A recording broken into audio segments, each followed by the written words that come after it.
Olá, eu me chamo Jonathan e hoje vamos entender um pouco mais sobre o regionalismo na literatura brasileira.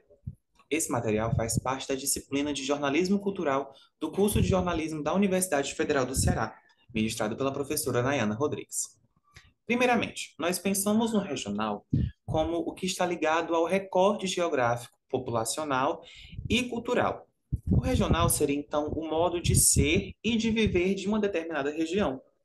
Ou seja, além do aspecto paisagista, no conceito de região, nós podemos encontrar o que está relacionado ao modo de viver. Aspectos linguístico-fonéticos, alimentares, comunicacionais, como, claro, costumes culturais, desenvolvidos mediante a todos esses elementos.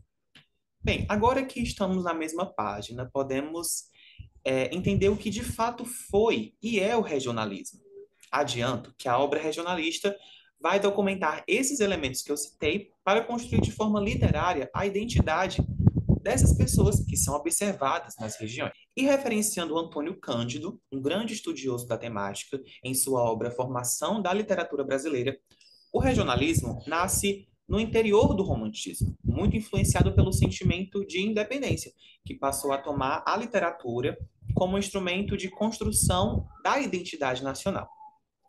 Nessa perspectiva, a formação da literatura brasileira, né, a obra que eu citei, institui uma concepção que atrela o surgimento da literatura regionalista a uma atmosfera de país novo, inaugurado com a independência da colônia em 1822. Para Cândido, o regionalismo é de extrema importância para a construção de uma literatura que se relaciona com a afirmação do nacional. Mas fato é que havia um certo tipo de tensão naquela época sobre esse conceito de literatura nacional. Uma vez que o regionalismo representava um investimento nacional, para alguns autores da época poderia ser entendido como um atraso para o desenvolvimento de uma nação que foi forjada sobre os moldes da modernidade europeia. Bem, sob a perspectiva de Franklin Távora, jornalista e romancista cearense, para o desenvolvimento do regionalismo no Norte, relacionado à pesquisa da terra, ao patriotismo regional e à reivindicação de uma posição de destaque para a região Norte, Cândido identifica a origem das produções mais características da literatura regionalista brasileira, que seriam os ciclos do Nordeste. A vida rural e sertaneja é talvez a principal característica desse movimento, fugindo majoritariamente dos centros urbanos. Tanto que, quando pensamos em regionalismo na literatura, pensamos quase que imediatamente em Vidas Secas, do Graciliano Ramos.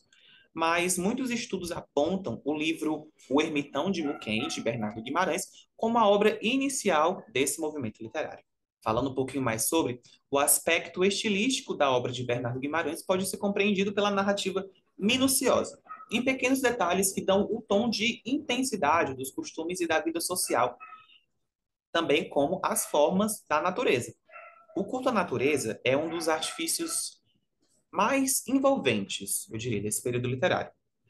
Os estados da natureza são sempre retratados: correntezas, tempestades, raios e trovões, animais selvagens e a selva indecifrável, quase que com vida própria. É possível perceber também autores que falam bastante sobre a natureza dos sentimentos humanos. Amores, ódios, invejas, intrigas, ciúmes, luta por poder. Tudo isso pode ser observado visceralmente na narrativa de Bernardo Guimarães. Outro tópico importante, a verossimilhança. A verossimilhança pode ser entendida como um objetivo do regionalismo. Afinal, a intenção era retratar a realidade. Um exemplo disso é o Cabeleira de Franklin Távora, que vai retratar a história de um personagem não fictício. Claro que ainda nos moldes do romantismo, até pela própria influência. O amor como redenção e por aí vai. E aproveitando que estamos falando de cearenses, temos José de Alencar, com suas grandes obras como O Gaúcho, Tio e O Sertanejo, obras clássicas para o estudo do regionalismo. Nesta última obra, por exemplo, podemos identificar elementos que já citamos previamente pelo seguinte trecho que eu escolhi da primeira parte do livro, intitulada como O Comboio. Vamos lá? Quem pela primeira vez percorre o sertão nessa quadra, depois de longas secas, sente confranger-se-lhe a alma até os últimos refolhos em face dessa inanição da vida, desse imenso holocausto da terra. É mais fúnebre do que um cemitério. Na Cidade dos Mortos, as lousas estão cercadas por uma vegetação que viça e floresce, mas aqui a vida abandona a terra. E toda essa região, que se estende por centenas de léguas, não é mais do que um vasto jazigo de uma natureza extinta e o sepulcro da própria criação. Das torrentes caudais restam apenas os leitos estanques, onde não se percebe mais nem vestígios de água que os assoberbava. Sabe-se que ali houve um rio, pela depressão às vezes imperceptível do terreno e pela areia alva e fina que o enxurro lavou. É nos estuários dessas aluviões do inverno, conhecido como o nome das várzeas, onde se conserva algum vislumbre da vitalidade que parece haver de todo abandonado a terra. Aí se encontram, semeadas pelo campo, touceiras erriçadas de puas e espinhos e que se entrelaçam os cardos e carnaúbas, sempre verdes, ainda quando não cai do céu uma só gota de orvalho. Estas plantas simbolizam no sertão as duas virtudes cearenses, a sobriedade e a perseverança. Deu para perceber um pouco dos elementos que citamos anteriormente? Pois bem, para mim esse trecho imprime muito bem a profundidade característica do regionalismo na literatura do nosso país. Com o realismo e o naturalismo, podemos identificar mais obras voltadas ao regionalismo, inclusive aqui no Ceará, com autores como Domingos Olímpio, em Luzia Homem, história ambientada em Sobral, e já retratando as fortes secas. Antônio Salles, também autor cearense, com Aves de Arribação. É nesse período de transição anterior ao pré-modernismo que podemos observar um enriquecimento da consciência crítica. As obras passam a deixar de lado a idealização romântica e passam a ser críticas e mais verossímeis em sua abordagem regionalista. Além dessas que eu citei, temos a Dona Guidinha do Poço, de Manuel de Oliveira Paiva, retratando os costumes interioranos de Quixeramobim. Ainda nesse período pré-modernista, agora saindo um pouco do eixo Nordeste e partindo para o Sudeste, a gente tem Monteiro Lobato, polêmico dos dias de hoje, mas que obviamente deve ser citado por ter marcado gerações com suas obras, uma vez que retratou a crise do café, o Vale do Paraíba, o Jacatatu no interior de São Paulo, enfim. E essa criticidade nessa nova fase pré-modernista pode ser entendida também como o neorrealismo. Bem, dando um salto no tempo. Em 1926 foi publicado o Manifesto Regionalista de Gilberto Freire, que nada mais é que um compilado, digamos assim, de declarações apresentadas no primeiro Congresso Regionalista do Nordeste, que aconteceu em Recife. Esse manifesto defendia a abordagem dos problemas do Nordeste. 2 anos depois, em 1928, José Américo de Almeida lança A Bagaceira, que aborda temas como a seca e os engenhos, tanto que o título é uma clara referência ao bagaço da cana. Mas por que eu estou falando desse livro? Porque essa obra viria a ser entendida como a percussora do romance regionalista nordestino de 30. E a partir dali nós podemos reverenciar talvez os maiores nomes do regionalismo na literatura, que seriam Érico Veríssimo, Graciliano Ramos, Jorge Amado, José Lins do Rego e Raquel de Queiroz. Bem, a literatura regionalista é de fato um fenômeno histórico-cultural concreto.